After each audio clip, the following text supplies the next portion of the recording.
गाँव रे बुली बुली छेली चराउथिले।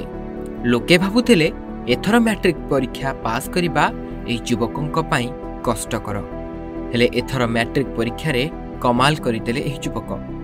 दशम परीक्षा रे A1 ग्रेड रखी सभिंकु आश्चर्य करि दैछंती।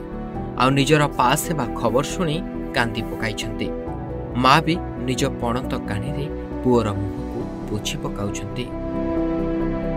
हाँ दर्शक बंधु, ये होउछंती चंद्रशेखर दलाई। गजपति जिला आर उदयगिरी ब्लॉक KM भालिया साही सरकारी उच्च विद्यालय रे पाठ पढ़ंती। 3 वर्ष तले निज बापा को हराई बसिथिले। हेले पाठ पढ़िबाकू मनरे अनेक इच्छा थिला। हेले उपाय शून्य थिले चंद्रशेखर, काहेकि ना घर चलाइबा कष्टकर। घर काम रे मां को सहाय्य करिबा सह छेली भी चराउथिले।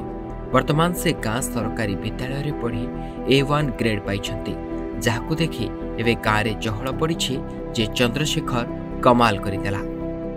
मो बापा तो देहांत हो जाइछे। माँ मते बहुत परिश्रम रे पाठ पढ़ाई छंती। आमे 2 भाई और 2 भौणी। एनु मु बहुत खुशी अनुभव करछु। आगामी लक्ष्य को मु टीचर हेबाक चाहूछु। तेबे दर्शक बंधु, सफलतार कहानी लेखिबा जेतिकी कष्ट, दृढ़ इच्छा शक्ति बलरे सफलतार बहिटे भी लेखिबा सेतिकी सहज। आउ आजी ताकू प्रमाणित करिसेंती चंद्रशेखर। वर्तमान से पाइछंती A1 ग्रेड। हेले चंद्रशेखर को शिक्षक कहबाकू इच्छा। बापा तो मरी काले गेले, मुकुल कष्ट करके पिला को पाठ पढ़े भल मनीष हे बोली मु चाहूची।